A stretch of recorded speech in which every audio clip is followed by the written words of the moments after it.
How are you? I got to see you for a few minutes earlier on your book club. I had another Zoom I had to be on, so. Well, I'm just doing really good for my heart surgery, and I'm happy to tell you folks that I think I'm going to live another 10 or 20 years because I got me a good heart now.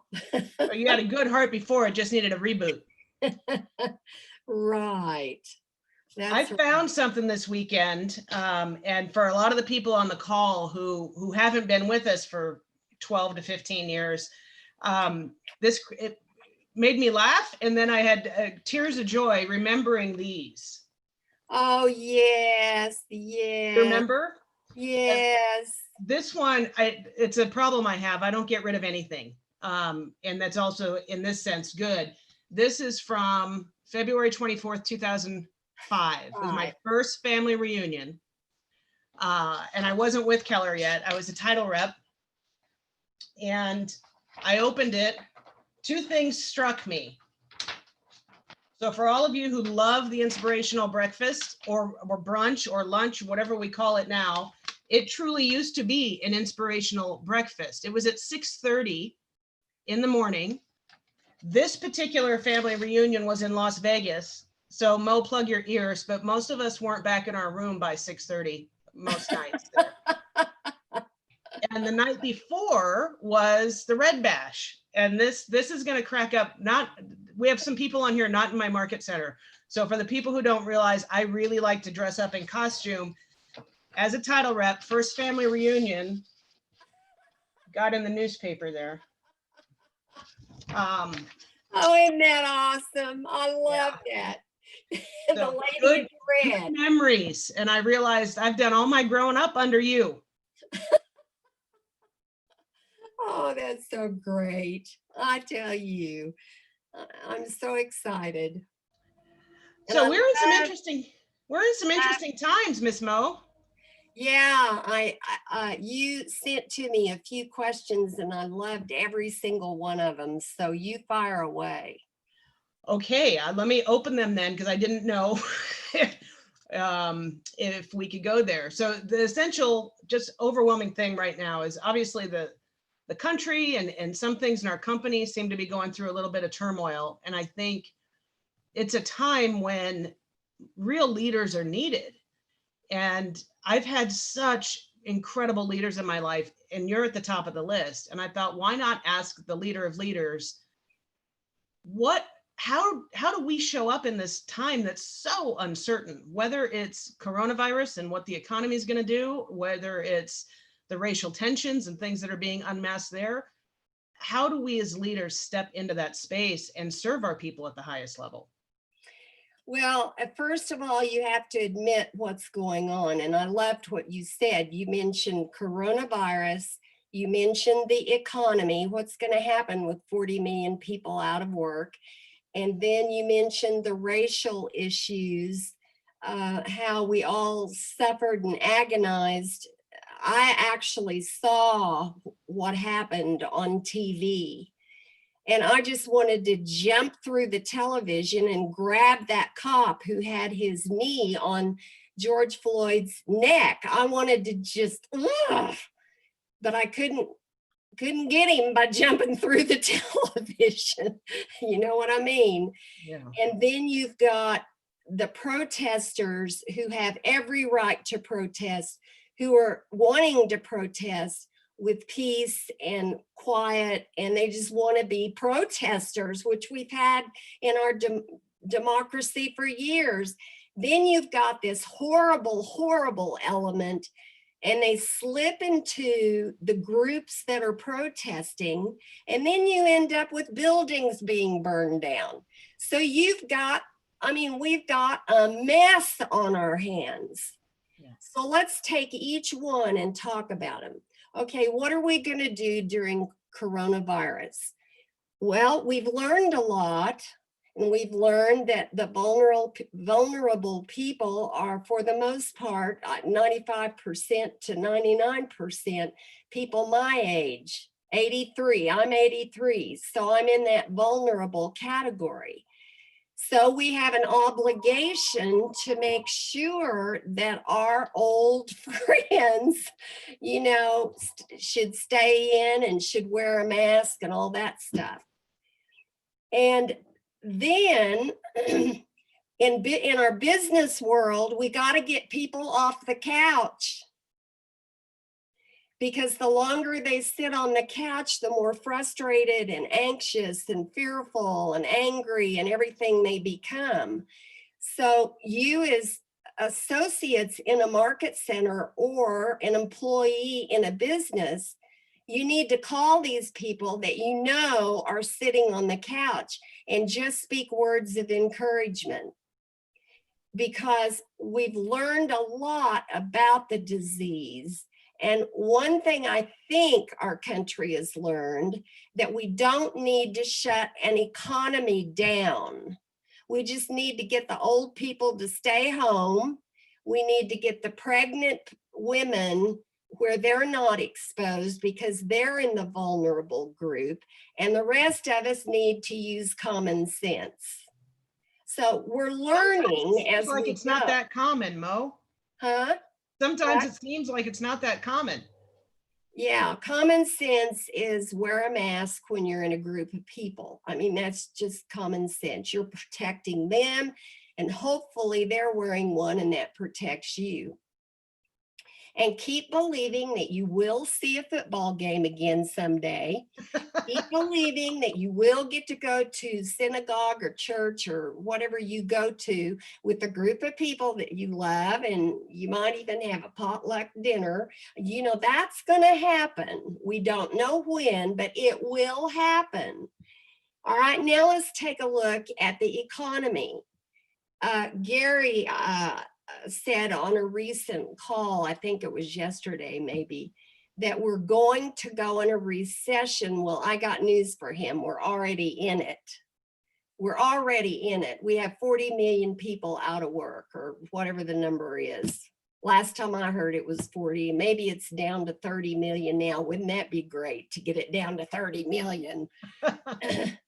And so we know that when you're in a depression or a recession, there are absolutely two things you've got to do.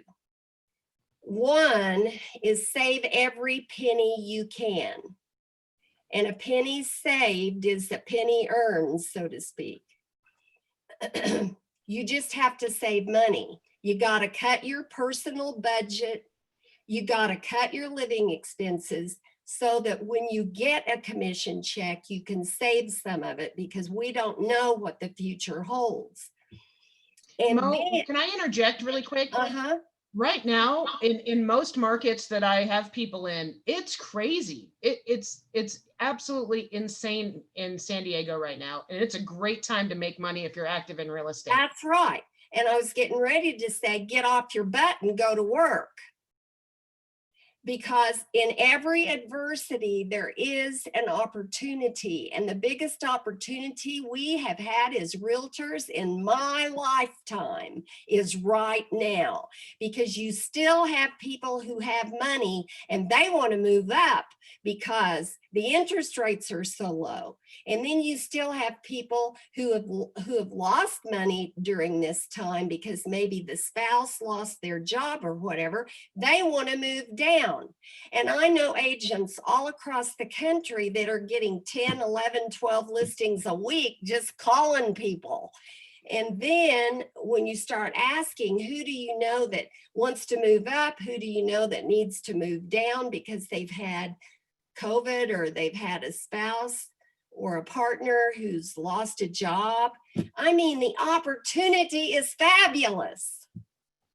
And yet we still have people sitting on the couch. Drives me crazy. You're showing your passion. I'm still sane. Thank goodness that heart's in good shape. All right, so there's your economy part.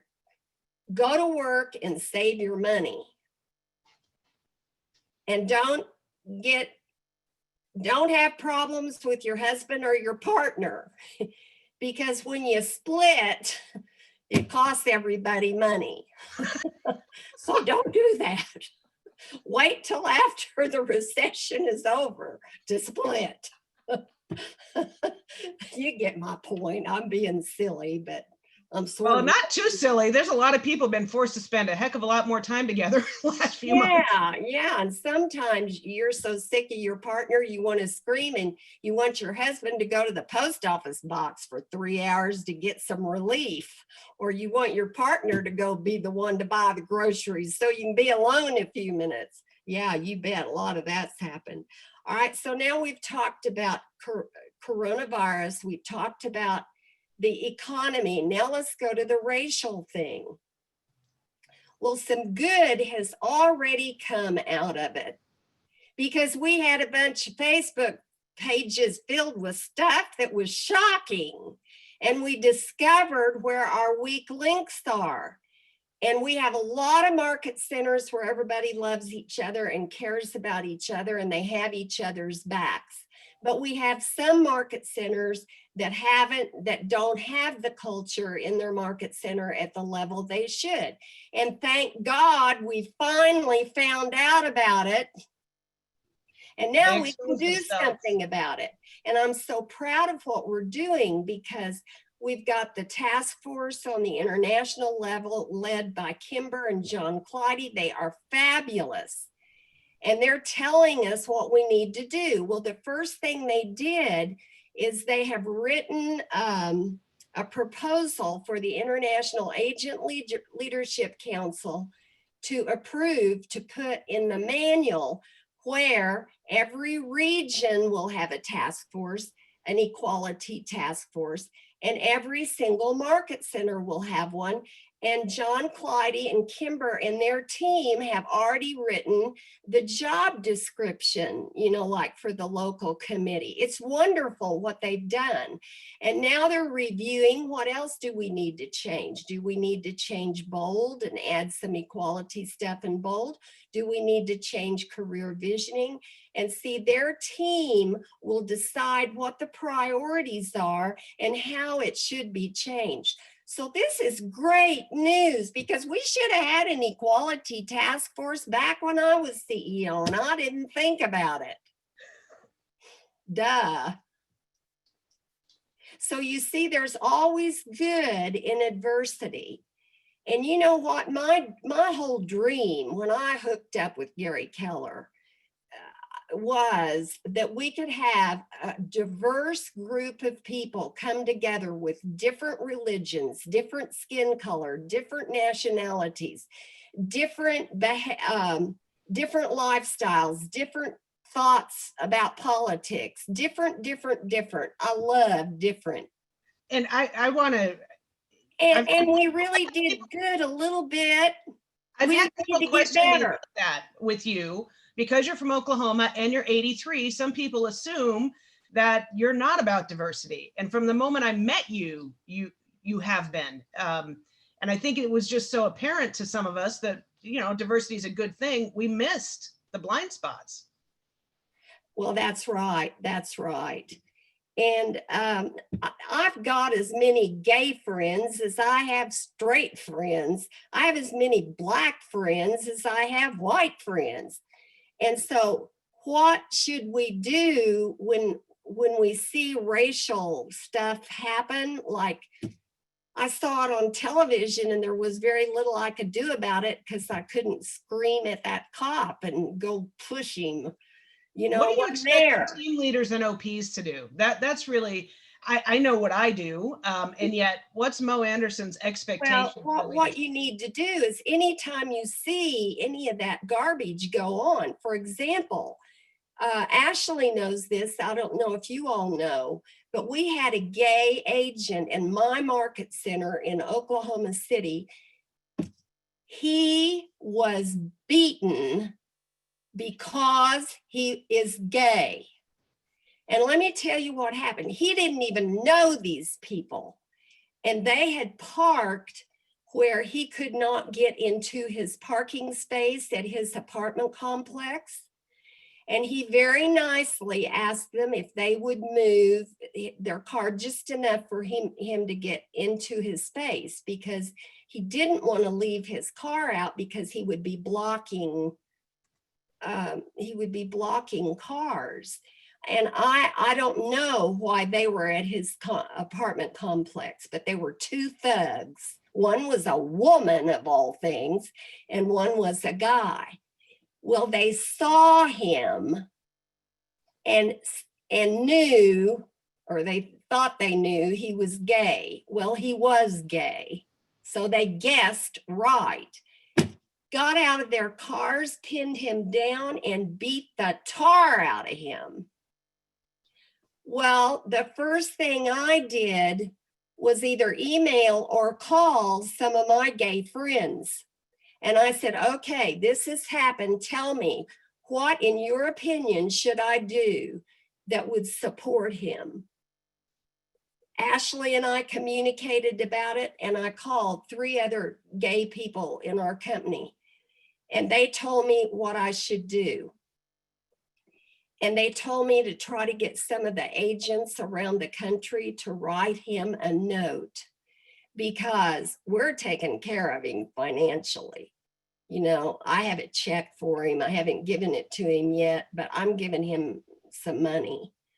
And the market center is, and the region is, so he's going to be okay financially. But it's going to take him a little while to heal, because he's got bruises. Well, and Fortunately, emotionally they did heal. not break a bone. I'm so grateful for that. I don't know what to do. So on my Zoom call just before this one, I promised them I would send them his name and address, and that market center is going to do a little writing campaign. Do you know how that's going to make him feel? Well, we're going to do it. We're going to chip in too. You know, to have people in Las Vegas send him a note, we have your back. What can we do for you? We care about you. I told him, I said, some of you who are comfortable with the word love, you might use love in your note. I don't care if it's not politically correct. Use it, because it's going to mean the world to him. Okay, how did I get off on that tangent? Oh, when there's a racial issue, if there's a Black racial issue, get with your Black friends and say, this is what happened. Now guide me, coach me. What should I do? I have a lot of ideas about what to do, but I need your opinion on which one I should pursue, or which 3 I should pursue, or whatever. And when you see anything like this happen, that's what you do. That's real simple, right? Just It's make simple. sure you have some Black friends. Make sure you have some Filipino friends. Make sure you have some Hispanic friends. Because my challenge to you is, if we have 160,000 agents, we ought to have about 15 or 20,000 Blacks, and 15 or 20,000 Hispanics, and 15. You get me some more people. Get me some American Indians. Get me some Indians from India. I want this group to be diverse, because I am determined till the Lord takes me home that we're going to prove to the world that we can be diverse and love each other and care about each other and have each other's backs. And that's what KW Cares does also, is have everybody's back. How's that for being passionate? We love it. We love it. Okay, what was the next one after racial stuff? Oh, our country, you know, our protesters and those evil bad guys that are burning down buildings. I'll never forget watching that Black woman in Philadelphia, and she was weeping almost hysterically. And she said, what am I going to do, to the reporter who was interviewing her? She says, every store where I need to buy things, from groceries to shoes to whatever else she said, is gone. They burned it down, and I don't have a car. I don't know how to get to other places. And she was older, and I know, you know, she could walk okay, but she couldn't walk 9 miles or whatever it is to get to the next grocery store. My heart went out to that woman, and if I knew who she was, I'd make sure that she got driving lessons, and I'd get her a good used car. But I don't know who she is, because they didn't give her name on TV. I actually had the guy that works for us call that TV station and see if they could get the name, but we haven't heard back from him, so I may never know. But that's what you do. And let me tell you the other thing I'm passionate about, because the guys burning down this stuff don't give a flip about white people or black people or orange people or gray people. All they want to do is destroy our company, or destroy our country, and put in communism or socialism. And I've lived 83 years and I've seen it tried in a whole bunch of countries and it didn't work. And we're watching Venezuela right now. I remember Venezuela when we had tourists there galore. It was a great, beautiful, beautiful country. And a bunch of little whippersnappers who were like the millennial generation got indoctrinated in the colleges and high schools and universities about how bad America is and how awful it is and how we need to go to socialism. And I am scared to death, because I'm even finding young people in Oklahoma, I mean, the last state in the world to go socialistic, you know, embracing socialism, and it doesn't work. So what do we do to save our country? We need to make sure our kids are being taught about democracy. And if they're not, you go get the books and you teach them about how we were founded and how Lincoln, you know, freed the slaves. And I'm so mad at them because they're threatening to ruin Lincoln's memorial and take down his statue. Well, I want all the statues they took down, and I'll build me a Patriots Park. Because we need the good and the bad statues so we can teach our kids the bad, and they'll understand why we don't do that anymore. Do you get this? I think so. I think you've That's got the only way we're going to save this country, because in about another generation, it's going to be gone at the rate it's going. And I am a product of capitalism. I'm a product of a kid in poverty that grew up and had opportunity. Oh, I hear you. I hear you. So that's what you do with each of those things. Well, and you've always said you've got to start small. Start with your small group. So your family group, maybe your market center, then your community, and then we can have that national impact. And there's a question came. Like, we're working really hard on our grandkids. We've been teaching them in their grandkids' dinners about George Washington, about Jackie Robinson, you know, being the first Black guy in baseball. I made them watch 42, the movie, and they were shocked at what he went through. He's a hero. We need to shine so much more light on those stories because they just haven't been taught to us. So we had a question come up here from an agent in another market center, and she said, what do I do if nobody in my market center leadership is talking about these same things that Mo and Gary are proposing? They're not talking much about the diversity task force and a few offices around the country. They're not, because they don't know about it yet. They don't know that that's going to be on the table. Well, we know we do. I mean, we've had the call out for ambassadors. So at this point, no, I'm talking about the equality committee in the market center. And see, Ashley, when that comes down, because the ALCs have to talk about it and everything about the vote, see, it'll start being talked about. Okay. So hold tight. And team leaders who aren't talking about it, get them to get a Zoom call with me. We're going to talk about it. I think you're going to be busy, Mo.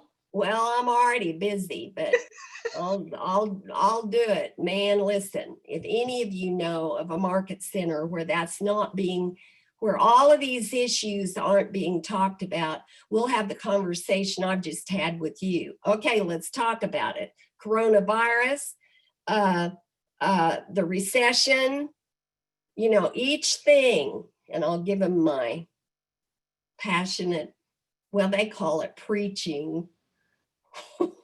You've I earned the right. passion. You've earned the right. Preach to us. So one of the questions I sent you was at 83, and I didn't say in the company, but let's just call it in the company because there's you've got plenty of life to pull on. But what experiences or events have surprised you the most within KW? What's angered you the most, and what's provided you the most pride? Well, the thing that surprised me the most and made me the angriest was just recently with those Facebook pages. I just was shocked that we had so many people in our company who had been treated badly or they had seen things that weren't good, because I really thought the culture was instilled in those market centers a little more than it is. And can I get on a tangent for just a minute about the culture? Of course. Keller Williams is really made up of little pieces. And we call these little pieces market centers. Some of them have 800 people in them. Some of them have 100. Some of them have 75. Some of them have 300. But they're little compared to the 160,000 agents. You know, when you think of 160,000, 800 is little. When you think of a market center, it's big. And the interesting thing is all of these little parts that we have, we are never, ever, ever, ever together. And the reason is because when we have a convention, the fire marshal usually limits us to 20,000 people because we need almost 2 million feet to do our breakout sessions, square feet. And then, of course, their convention centers are only so big, and most of them limit us to 20,000. So we can't find a stadium big enough for 160,000. So us being together is never, ever going to happen until they build a stadium or a convention center big enough for 160,000. So do you get my point so far? Yes. Here's the issue. I have hundreds and hundreds of agents saying to me, Mo, what are we going to do when we grow big because we're going to lose our culture? And I say, that is the biggest bunch of BS I have ever heard in my life. If we grow big, we're just going to have more culture. But here's the issue. Everybody worries about the market center down the street. And let me tell you what, you don't have any control over the culture in the market center down the street. You don't have any control over any market center in the state of Texas about how their culture is. You only have control over your own market center. And if everybody would quit worrying about how big we grow and they would focus on the culture in the individual unit, which is called a market center, do you know how good we would be? I hope you got my point. Can I ask a question? Sure. Leading a market center, and anybody who's on here who knows me, I have always said I want to lead a market center you'd be proud to walk into, and I believe we do. And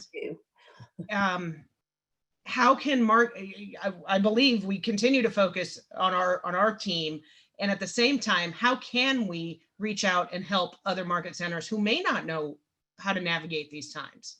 Well, I think when you see a team leader who's struggling because they're brand new and they're overwhelmed by everything that's happened, then you just go sit down with them and just love on them and say, what can I do to help you? Because I can't imagine what it would be like to be a brand new team leader. And 2 months after you come aboard, you inherit coronavirus, you inherit depression, you inherit racial problems, and you inherit the country falling apart at the seams. I just can't imagine. So what can I do? Would you, and then you mentioned several things like, do you need me to send part of my ALC over? and y'all interview them? Do you need me to sit down and work with you on some of the culture pieces and give you ideas about how you can implement them? That's what you can do, is to work with the leadership. If you have a new OP that doesn't know diddly squat about anything, go offer to help. They may not want you to, and don't feel rejected if they don't want you to, but I'm gonna bet you they'll jump all over you and say, yes, I want your help. And I do believe at this point, we all need to band together really tightly to get through this. There should be no lines in market centers, in my opinion, right now. We're all in it together. That's exactly right. We're in a mess, but we're going to come through it. We absolutely will. I mean, we get to choose, right?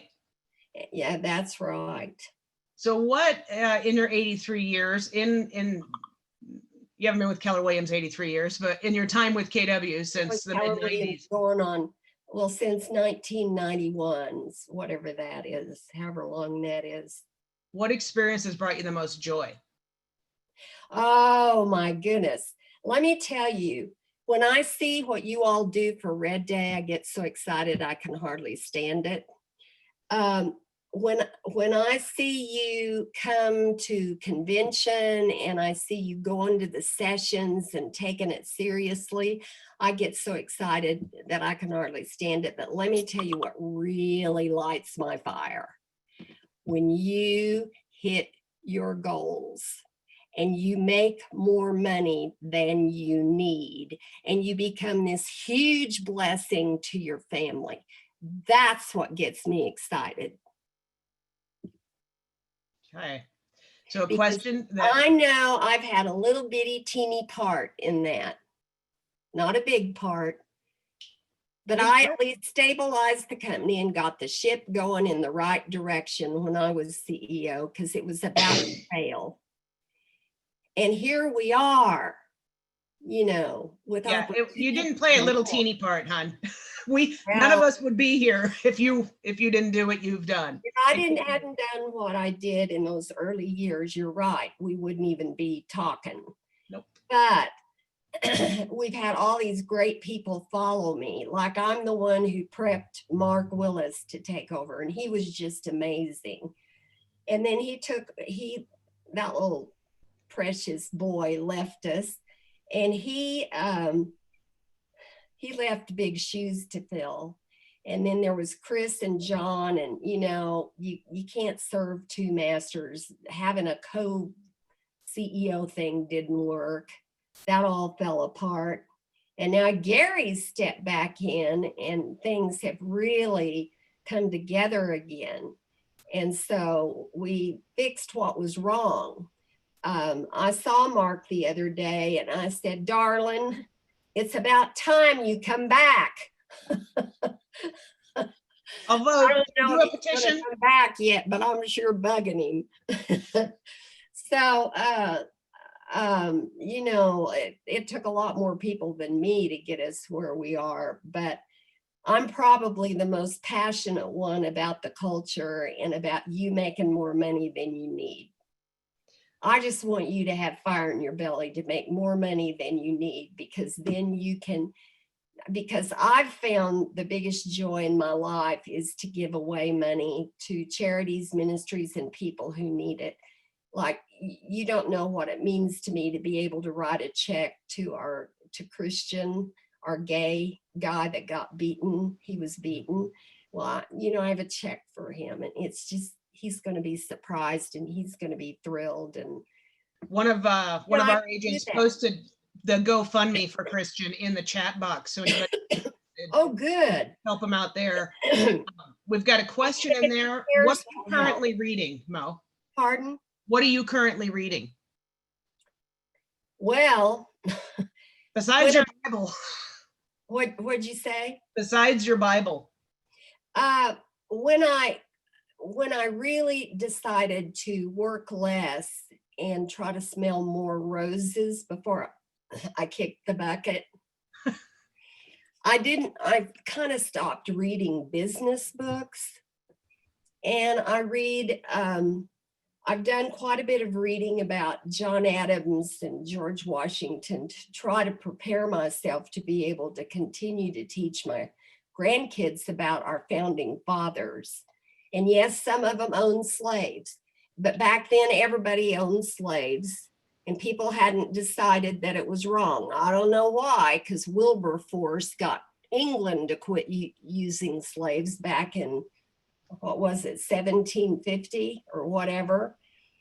But I don't want to go tear their statues down because they had slaves.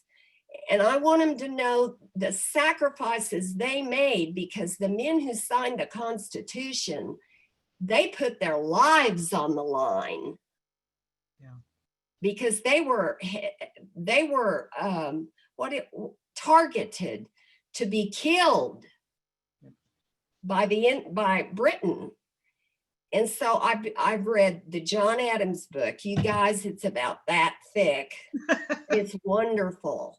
And I've been reading about George Washington just in an effort. You know, I'm working on two people who have a little bit of sympathy toward these socialist kids. And I'm saying, work with me, because I want to teach you why socialism doesn't work. So I'm learning what I can about the 5 most important points of socialism.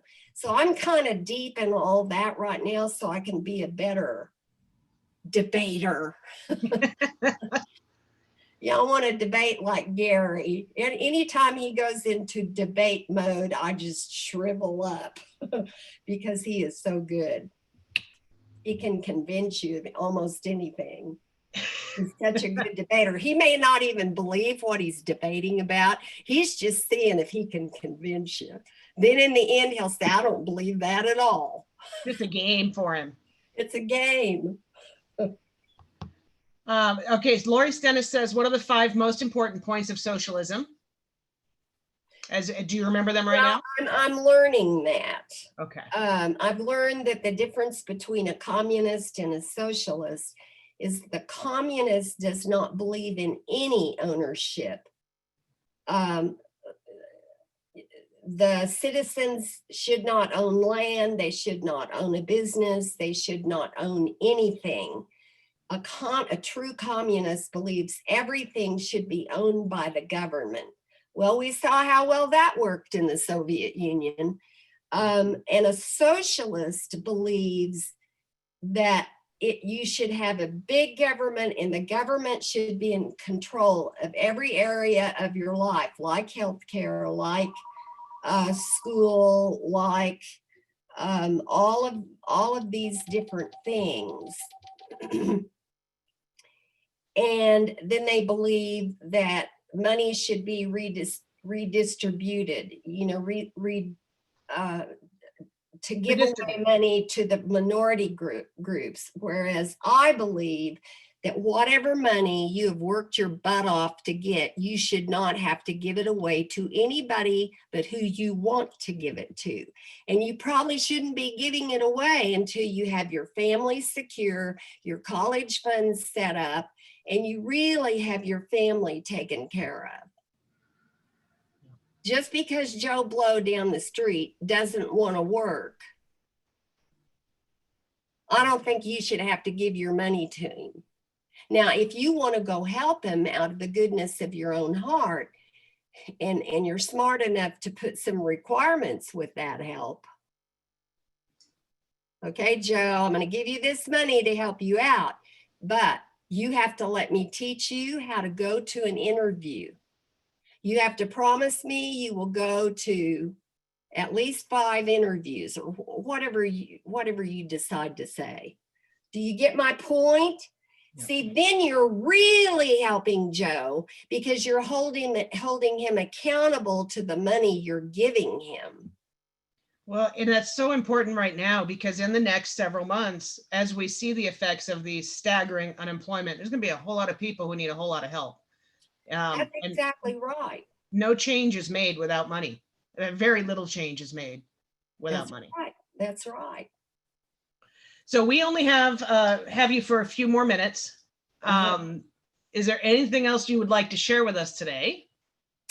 I just want to tell you, I'm really proud of you. I'm really, really proud of Ashley, because when Ashley sees something that's wrong, she takes a stand. And I admire that in you, Ashley. And I love what you do. I love it when you send me an email and you're ticked off. Because now I know what the problem is, and we can brainstorm on how to fix it. We may not have the answer, but we can at least try. We do, and we do. And And we do. usually And takes me. I'm so proud of the culture you've built in your. Oh, your we've got the group. best people. We are so fortunate. And I often think, oh, I wish I lived closer to Ashley's Market Center, because I'd go there real often if I didn't have to fly. Yeah, You you'd know? have a good time too. Yeah. By the way, I'm coming to Oklahoma in September. I confirmed with Sherry, so I'll be there to Oh, teach you your good. center. So are you going to be in Tulsa or Oak City? Tulsa, I believe. Well, maybe we can figure out how to get you over here. Whoa, I will. Or maybe I can come over there and hear you. Wouldn't that be fun? Love to see you. So we'll figure it out.